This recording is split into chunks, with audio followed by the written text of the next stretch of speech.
Hi, Butler Elementary. This is Mr. Funseth. I'm going to read to you today the first chapter of Rules by Cynthia Lord.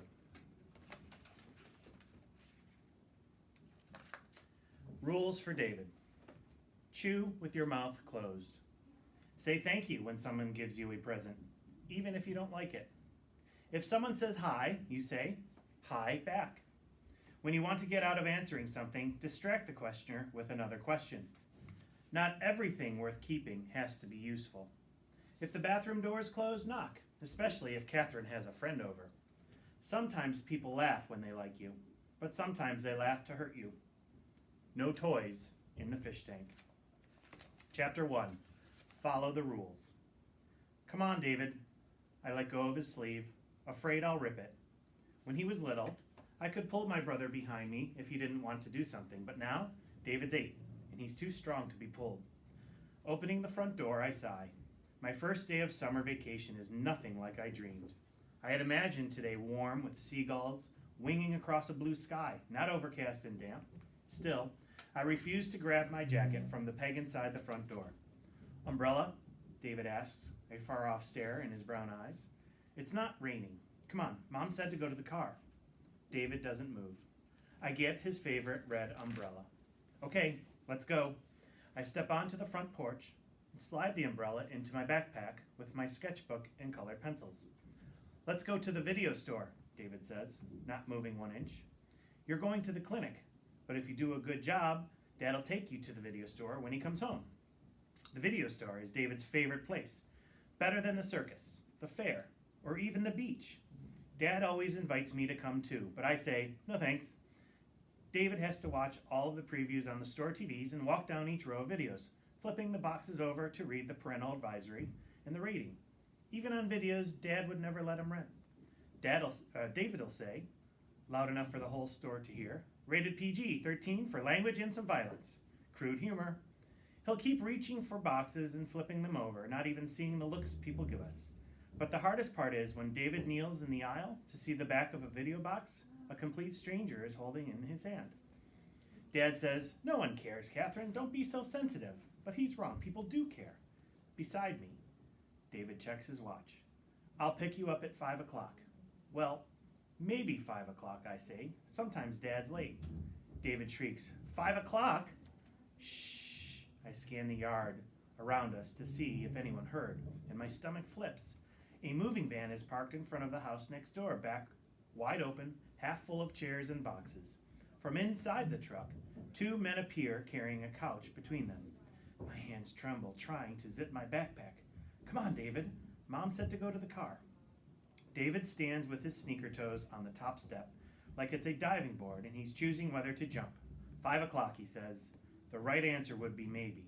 But David only wants surefire answers, yes and no.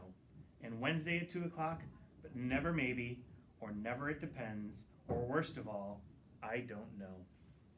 Next door, the movers set the couch on the driveway. If I hurry, I can ask them before they head into the house. Okay, I say. Dad will pick you up at 5 o'clock. That's the rule. David leaps down the steps just as the moving men climb into the van. He might not understand some things, but David loves rules. I know I'm setting up a problem for later because Dad's always late, but I have rules too. And one of mine is, sometimes you've got to work with what you've got. I take David's elbow to hurry him. Let's go past the fence and talk to those men. A little spring mud remains under the pine trees near the fence. Only a month ago, puddles were everywhere when Mrs. Bowman called me over to say her house had been sold to a woman with a 12-year-old daughter. I knew you'd be pleased, she said. I told the realtor I have a girl just that age living next door, and maybe they can be friends. A few weeks later, I had stood on my porch, waving, as Mrs. Bowman's son drove her away to her new apartment attached to his house. It feels wrong that Mrs. Bowman's not living in the gray shingled house next door anymore, and her porch looks empty without her rocking chairs, but I'm tingling with hopes too. I've always wanted a friend in my neighborhood, and a next door friend would be best of all. Usually in summer, I do lots of things by myself because my best friend Melissa spends the whole vacation in California with her dad. This year will be different though. The girl next door and I can do all my favorite summer things together, swimming at the pond, watching TV, and riding bikes. We could even send midnight messages from our windows using flashlights and Morse code, like next door friends do in books. And the best part, David won't have to come since Mom won't have to drive me and pick me up. I bite my teeth together, fighting the memory of my last sleepover at Melissa's. When Mom came to pick me up, David raced around Melissa's kitchen, opening doors, looking for their cellar, even when Mom kept telling him this was a trailer and trailers don't have cellars. Real friends understand, Mom had said on the ride home. But here's what I understand. Sometimes everyone gets invited except us, and it's because of David. Walking toward the van, I study the moving men. One has a blotchy face and looks all business. The younger one wears a half smile and a dirty t-shirt and jeans. T-shirt man seems friendlier. Remember the rule, I whisper, my hand pushing David's back to hurry him. If someone says hi, you say hi back. Down the walkway, I run through conversation possibilities in my head. But that one rule should be enough. There's only one question I need to ask. Then I can take David to the car. Hi, I call, reaching the corner of the fence. David flickers his fingers up and down like he's playing a piano in the air. T-shirt man turns around. Do you know when the family's coming, I ask. Is it today? He looks to the other man in the van. When are the Petersons coming? If someone says hi, you say hi back, David yells. That's the rule. Both men stare past me with the familiar look. That wrinkled forehead look that means, what's wrong with this kid? I grab David's hands to stop his fingers. They're coming about 5 o'clock, the red-faced man says. That's what she said. 5 o'clock, David twists under my arm. My wrist kills from being curled backward. I grip my toes in my sneakers to hide the pain. Ooh, thanks. I pretend I can see my watch. Wow, look at the time. Sorry, gotta go. Chasing David to the car, I hear heavy footsteps on the van's metal ramp behind me. Thunk, thunk. David covers his ears with his hands. It's 5 o'clock. Let's go to the video store. My own hands squeeze to fists.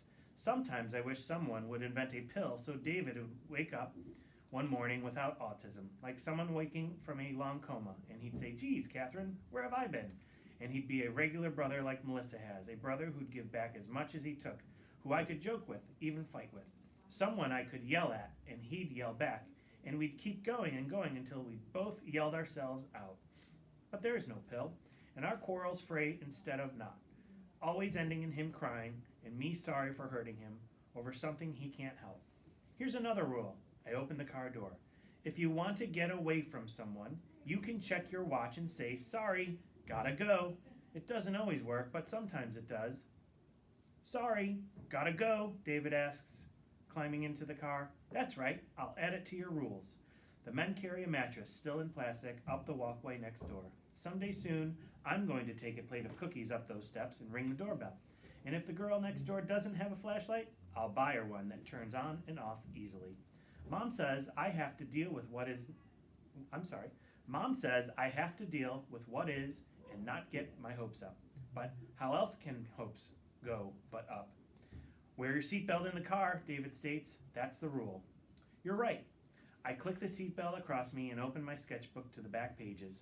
That's where I keep all the rules I'm teaching David. So, if my someday he'll wake up a regular brother wish doesn't ever come true, at least he'll know how the world works, and I won't have to keep explaining things. Some of the rules in my collection are easy, and always say, excuse me, after you burp. Don't stand in front of the TV when other people are watching it. Flush. But more are complicated, sometimes rules. You can yell on a playground, but not during dinner. A boy can take off his shirt to swim, but not his shorts. It's fine to hug mom, but not the clerk at the video store. And a few are more hints than rules, but matter just as much. Sometimes people don't answer because they didn't hear you. Other times, it's because they don't want to hear you. Most kids don't even consider these rules. Sometime, when they were little, their mom and dad must have explained it all, but I don't remember mine doing it. It seems I've always known these things. Not David, though. He needs to be taught everything. Everything from the fact that a peach is not a funny-looking apple to how having long hair doesn't make someone a girl. I add to my list. If you want to get away from someone, check your watch and say, sorry, gotta go. It's Mom, David yells. Let's go to the video store. She's on the porch, locking our front door. I'll get in trouble if Mom finds out I let him think the wrong thing. I'm depending on you, Catherine, she'll say. How will he learn to be independent if everyone lets him behave and speak the wrong way? You're going to occupational therapy, I tell David, at the clinic. He frowns. Let's go to the video store. David may not have the sorry gotta go rule down, but he's got this one perfect. If you say something over and over and over, maybe they'll give in to shut you up. You're going to OT, I say. Maybe. Maybe is all it takes. David twists toward me as far as his seatbelt allows, his eyes flashing. I cover David's mouth with my hand so the movers don't hear him scream.